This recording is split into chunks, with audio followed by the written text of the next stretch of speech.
అలా పొందిన వాళ్ళు సమాజంలో అనేక రకాల ఆచార వ్యవహారాల్లో వాళ్ళు నిర్వహించే తీరులో ఒక పెద్ద మార్పులు తీసుకొస్తారు.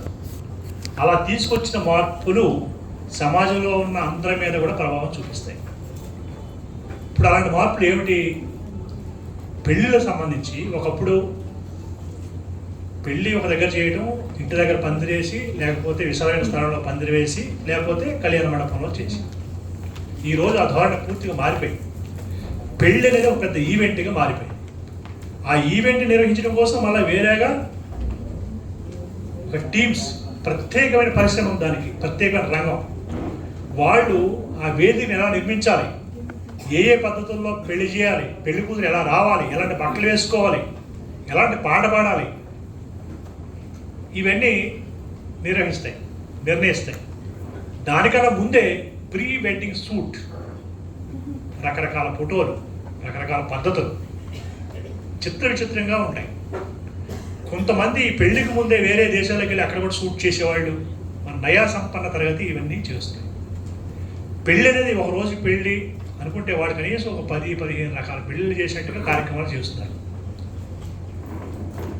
మెహందీ, గోరిటాలు పెట్టుకునే ఒక కార్యక్రమం, దానికి ఒక యూనిఫామ్, వాడు ఏ బట్టలు తీసుకోవాలో వాళ్ళు, కొంతమంది వాళ్ళే వాళ్ళ బంధువులందరికీ, మొత్తం బంధుమిత్రులందరికీ బట్టలు తీసి పెట్టేస్తారు. లేదా వీళ్ళు పెట్టిన కలర్ కోడ్ ప్రకారం వాళ్ళు బట్టలు తీసుకోవాలి. సంగీత్ అదో కార్యక్రమం, వచ్చిన వాళ్ళంతా డ్యాన్స్లు, పాటలు, ఆటలు ఉంటాయి, అదో కార్యక్రమం.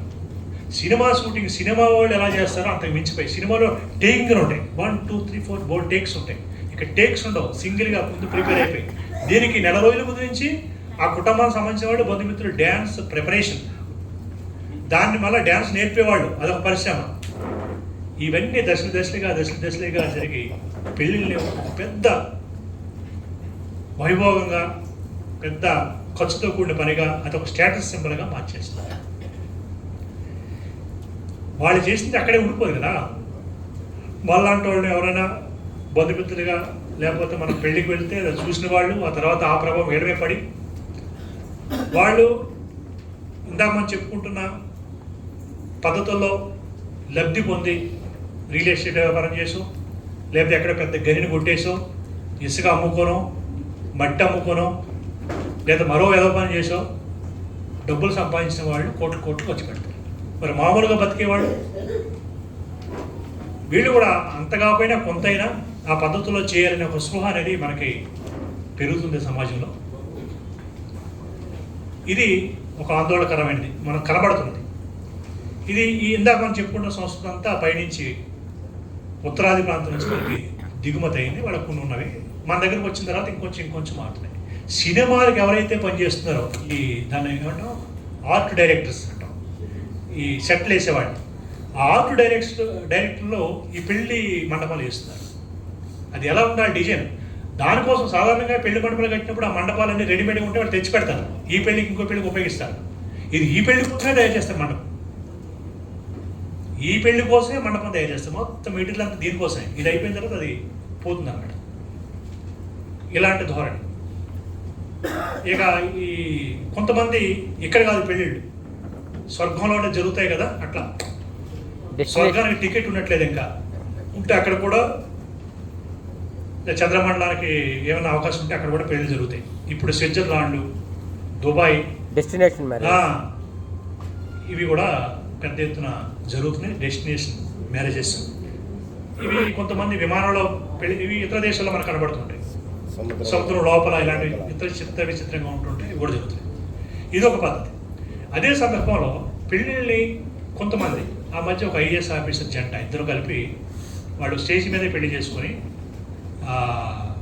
వాళ్ళు సింపుల్గా నిర్వహించారు. ఆ అయ్యే మొత్తాన్ని కొంతమంది పిల్లల చదువుకి ఇచ్చారు. ఇలాంటి ధోరణి కూడా ఉంది.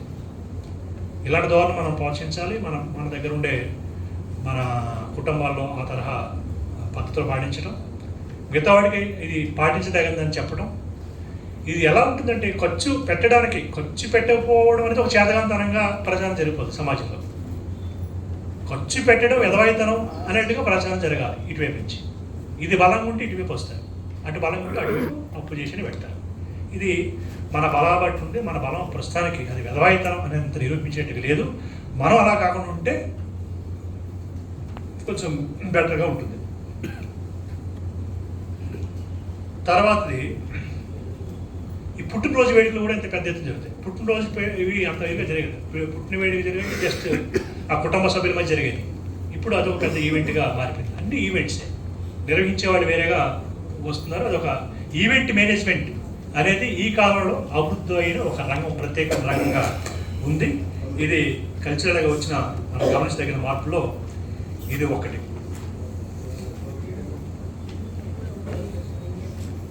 ఇక మన ఆటపాటలు అంటాం. మన కల్చరు ఏ మానవ సంస్కృతులు అయినా ఆటలు అనేవి ఒక ప్రధాన భాగం. ఆటలు అనేవి మానసిక వికాసానికి, నలుగురితో కలవడానికి ఉపయోగపడే ఒక సాధనాలుగా ఉంటాయి. ఇది దీంట్లో వ్యాపారం చాలా పెద్ద ఎత్తున ప్రవేశించిన తర్వాత ప్రపంచం మొత్తానికి ఒకే ఒక ఆట, అది క్రికెట్ అని వాళ్ళు శాసించి నిర్మించి నిర్వహిస్తున్న తర్వాత, దాని ద్వారానే మొత్తం వ్యాపారం జరగాలనుకున్న తర్వాత క్రీడాకారులు కూడా సరుకుగా మార్చేసిన అత్యంత నీచమైన సంస్కృతి మనం ఇప్పుడు చూస్తాం. బానిసల గురించి చెప్పినట్టు సత్యరాజన్ గారు స్పార్టకస్ టైంలో వాళ్ళు అమ్మేసుకునేవాడు ఇంత రేటుకి. అట్లా క్రికెట్ క్రీడాకారుని ఇంత రేటుకి 2 కోట్లకు ఒకటి కొంటారు సంవత్సరానికి. ఇంకోడంతా అలా వాళ్ళు రేట్లు పలుకుతుంటారు. వాళ్ళు ఆ సంవత్సర కాలం వాళ్ళతో ఆడాలి. వాడిని ఉపయోగించుకొని వీళ్ళు వ్యాపారం చేసుకోవాలి. ఇది అత్యంత ఆధునికమైన సంస్కృతిగా వాళ్ళు మనకి పేరు పెట్టి ప్రచారం చేస్తారు. ఈ సంస్కృతి మనం గతంలో చూసాము, అది బానిస సంస్కృతి. ఒకడు అమ్ముడు పోవడం అనేది బానిస సంస్కృతి. అక్షరాల రేటు కట్టి అమ్మేసేయడం, వీడు అమ్ముడు పోవడం. ఆటల్ని ఒక సాధారణమైన వాడు ఆడుకునేదే కాకుండా దాన్ని సెలబ్రేటింగ్ చేసి వాడికి ఒక రేటుగా ఆ సెలబ్రిటీని మార్చేసి దాని ద్వారా డబ్బులు సంపాదించుకోవడం అనేది ఒక ధోరణిగా ప్రబలింది. ఫ్రాంచైజెస్ అంటే సినిమా యాక్టర్లు, రాజకీయ నాయకులు ఇట్లా కొనుక్కొని వాళ్ళ చేత ఆటలు ఆడించి వాడు అడ్వర్టైజ్మెంట్ ద్వారా పెద్ద ఎత్తున డబ్బులు సమీకరించే ప్రయత్నం చేస్తారు. ఇది ఒక నీచమైన పని అయితే, దానివల్ల సామాన్యులకు వచ్చే నష్టం ఏమిటంటే పెద్ద ఎత్తున బెట్టింగ్ జరగడం. ఎవడు గెలుస్తాడు, ఏ టీం గెలుస్తుందని ఒక బెట్టింగ్ ఐపీఎల్ జరుగుతున్నప్పుడు బెట్టింగ్ అనేది ఒక నిరంతరమైన ప్రవాహంలో జరుగుతుంది. ఇది సాధారణ చిన్న చిన్న పల్లెటూళ్ళలో కూడా బెట్టింగ్ నడుస్తుంది. మనకు తెలిసిన పిల్లలు కూడా ఈ బెట్టింగ్లో పాల్గొంటారు. తక్కువలో దగ్గర నుంచి ఎక్కువకైనా జరుగుతుంది. నాకు తెలిసిన ఒక సాఫ్ట్వేర్ ఇంజనీర్, చాలా పేద కుటుంబం నుంచి ఒక అబ్బాయి, వాడికి 80,000 శాలరీ. ఆ అబ్బాయికి ఒకసారి హఠాత్తుగా ఏవో ఫోన్లు వచ్చి తర్వాత చిన్న గొడవ తర్వాత చూస్తే వాడు 70 లక్షలు అప్పు చేశాడు. 70 లక్షల అప్పు. వాడు డబ్బు అంతా ఖర్చు పెట్టాడు ఈ బెట్టింగ్, క్రికెట్ బెట్టింగ్. ఈ పిల్లలకు వచ్చిన శాలరీ పక్కన పెట్టండి, శాలరీతో పాటు వచ్చినానికి మనకి రోజు ఫోన్లో వస్తే మెసేజ్, మీకు లోన్ లోన్ లోన్ లోన్. అలా ఎంతమంది పంపిస్తే అంతమందికి వాళ్ళు లోన్ తీసుకోండి అనమాట. తీసుకుంటే మొత్తం అయింది. ఇంకా ప్రైవేట్ లోన్ కూడా ఇవి తీసుకుంటాడు. అబ్బాయి మొత్తం 70 లక్షలు ఈ బెట్టింగ్లో డబ్బు అంతా పోగొట్టాడు. ఇలాగ మామూలు సామాన్యమైన కుటుంబాలకు సంబంధించిన వాడు కూడా ఈ బెట్టింగ్లో కోల్పోతున్న పరిస్థితి కూడా కనబడుతుంది.